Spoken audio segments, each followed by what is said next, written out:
प्रधानमंत्री नरेंद्र मोदी बनाम राहुल गांधी के युद्ध की ये खबर। राहुल गांधी मोदी के विरुद्ध मोर्चा संभालने का प्रयास कर रहे हैं। देश में भारत जोड़ो यात्रा के द्वारा खोई जमीन पाने का प्रयास है, तो वहीं हर मंच से मोदी पर निशाना भी साधते हैं।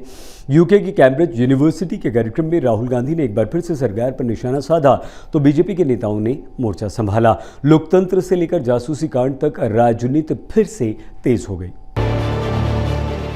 माहौल कैसा भी है, विपक्षी चाहे जितना जोर लगाए, विरोधी चाहे जितनी गाली दे, विरोधी चाहे जितने भी आरोप लगाएं, राहुल चाहे जितना भी कोसें, मोदी ऐसा दांव चलते हैं कि विपक्ष देखता रह जाता है और बीजेपी का काम बन जाता है। विरोधियों ने मोदी को गाली दी, मोदी पर दाग है वाला नारा लगाया, लेकिन मोदी ने विरोधियों की गालियों को ही जीत का हार बना लिया, क्योंकि जनता को मोदी पर फुल कॉन्फिडेंस है। ऐसे समय में जब कुछ लोग मोदी की कब्र खोदने की ख्वाहिश कर रहे हैं, जहां मौका पड़ता है कमल खिलता ही जा रहा है, खिलता ही जा रहा है। कुछ लोग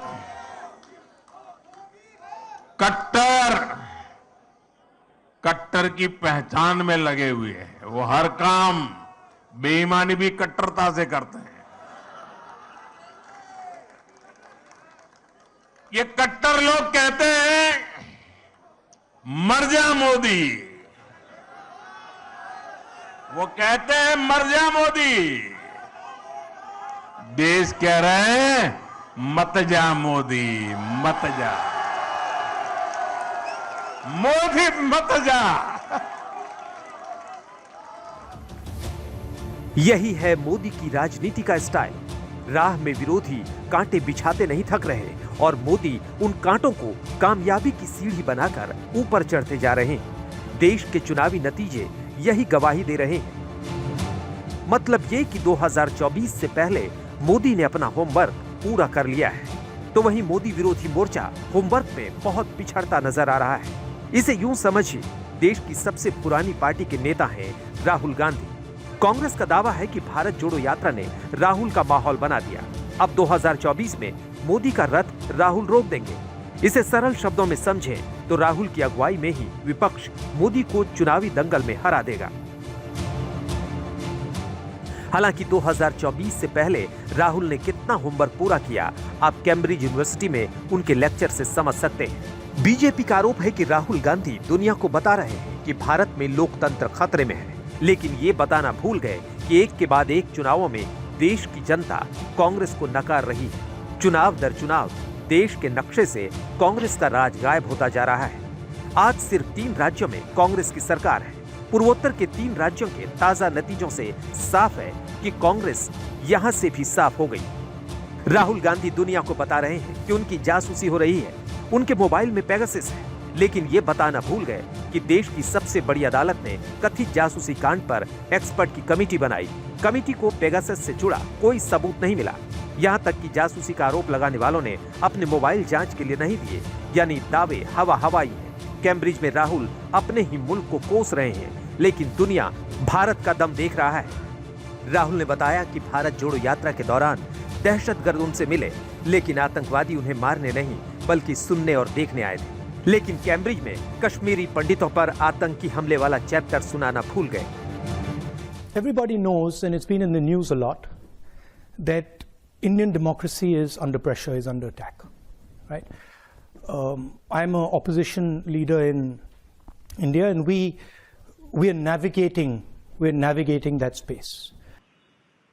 ये नफरत राहुल गांधी जी की प्रधानमंत्री के खिलाफ तो हो सकती है, लेकिन देश को बदनाम करने की ये साजिश बार बार जो विदेशी धरती से होती है, कभी विदेशी दोस्तों के माध्यम से होती है, ये अपने आप में प्रश्न चिन्ह खड़ा करता है कि कांग्रेस का एजेंडा क्या है।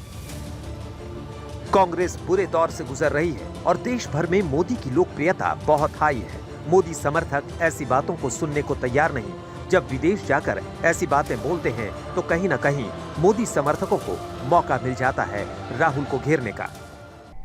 भारत और ऑस्ट्रेलिया के बीच अहमदाबाद में खेले जाने वाले चौथे टेस्ट में दो विशेष मेहमान नजर आएंगे। हालांकि भारत सीरीज में 2-1 से आगे है, लेकिन इंदौर टेस्ट हार कर दबाव में है। अहमदाबाद में जब टीम इंडिया ऑस्ट्रेलिया के सामने उतरेगी तो इस मैच को देखने के लिए भारत के प्रधानमंत्री भी आएंगे। पीएम मोदी 9 मार्च को गुजरात में हैं। ऑस्ट्रेलिया के प्रधानमंत्री एंटनी एल्बनीज़ भी होंगे और इस मैच को देखने राज्य भर से 500 बीजेपी के कार्यकर्ता भी आएंगे। राहुल गांधी विपक्षी नेता के तौर पर जी जान लगा रहे हैं तो गुजरात में 17 सीट पर सिमट गई कांग्रेस भी जनता के मुद्दे उठाने में कोई कोर कसर बाकी नहीं रख रही। पहले से गैस सिलेंडर के दाम आसमान पर हैं, लेकिन इस बार मोदी सरकार ने रसोई गैस के दाम में 50 रुपए की बढ़ोतरी की तो गुजरात कांग्रेस के नेता भी आग बबूला हो गए।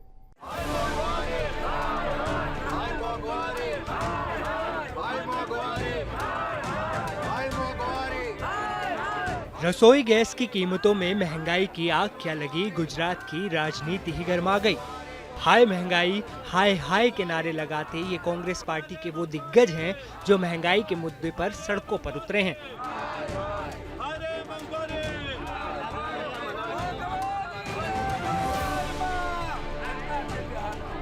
हाथ में असली सिलेंडर लेकर भीड़ का नेतृत्व करने वाले कांग्रेस विधायक अमित चावड़ा हैं।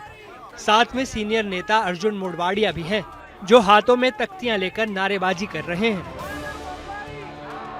कांग्रेस तख्तियों के जरिए दिखा रही है कि 2014 में यूपीए की सरकार के दौरान गैस सिलेंडर की कीमत 450 रुपए थी, जो अब बीजेपी के महंगाई काल में 1300 रुपए तक चढ़ गई है। इसके साथ ही खाने का तेल 1000 रुपए प्रति कनस्तर से बढ़कर 3000 रुपए पर पहुंच गया। रसोई गैस की कीमतों के खिलाफ अहमदाबाद की सड़कों पर दंगल करती हुई कांग्रेस विधानसभा पहुंची और फिर जमीन पर बैठकर बीजेपी सरकार पर हल्ला बोला।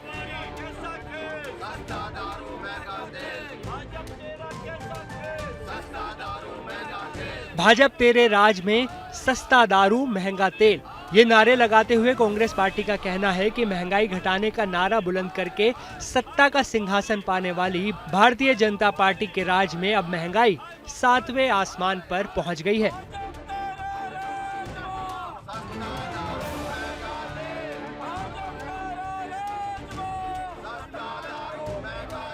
बहुत हुई महंगाई की मार। अब की बार मोदी सरकार 100 દિવસમાં મોંઘવારીનું ઘટાડવાનું વચન આપી અને 2014માં દિલ્હીમાં સરકાર બનાવી હતી। આજે 9 વર્ષનો સમય થયો, તેમ છતાં પણ મોંઘવારી ઘટવાને બદલે આસમાને છે। ગુજરાતમાં ગ્રોથ એન્જિનની વાતો થતી હોય, ખેડૂતોને આવક બમણી કરવાના વચનો અપાયા હોય, મોંઘવારી ઘટાડવાના સ્વપ્ન બતાવ્યા હોય, એવી સ્થિતિમાં આજે ખેડૂતોની આર્થિક હાલત ખૂબ ખરાબ થઈ છે। कांग्रेस कह रही है कि महंगाई घटाने के सपने दिखाकर बीजेपी ने लोगों की आर्थिक सेहत बिगाड़ दी। किसान तो कोड़ियों के भाव अपनी पैदावार बेचने को मजबूर है, लेकिन ग्राहक तक पहुंचते पहुंचते उन्हीं चीजों के दाम में आग लग जाती है।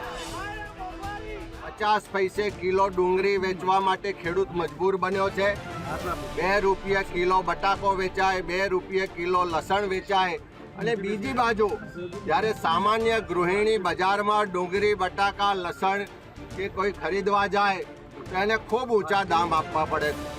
ત્યારે આજે તેલનો ડબ્બો જે કોંગ્રેસના શાસનમાં 1000 રૂપિયામાં મળતો હતો, આજે તેલનો ડબ્બો 3000 રૂપિયાએ પહોંચ્યો છે। મોંઘવારીનો વિકાસ પણ કહેવાય અને મોંઘવારી ડબલ એન્જિન સરકારમાં ડબલ થઈ છે એમ પણ કહેવાય। कांग्रेस का आरोप है कि डबल इंजन सरकार में सिर्फ महंगाई ही डबल हुई है। उधर होली पर गुजिया कितनी बनेगी, पापड़ कितने बनेंगे, इसका हिसाब किताब लगाती जनता को अंदाजा ही नहीं था कि होली से पहले ही महंगाई की दिवाली आ जाएगी।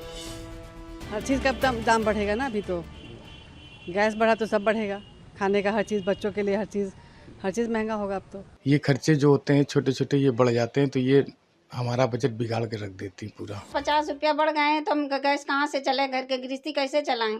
पहले ही घर चलाना बड़ा मुश्किल हो रहा था और अब तो सिलेंडर में भी 50 रुपए बढ़ गए हैं। हमारा सरकार से यही अनुरोध है कि हम घरेलू महिलाओं को ध्यान में रखते हुए मतलब महंगाई की दर को थोड़ा कम करें।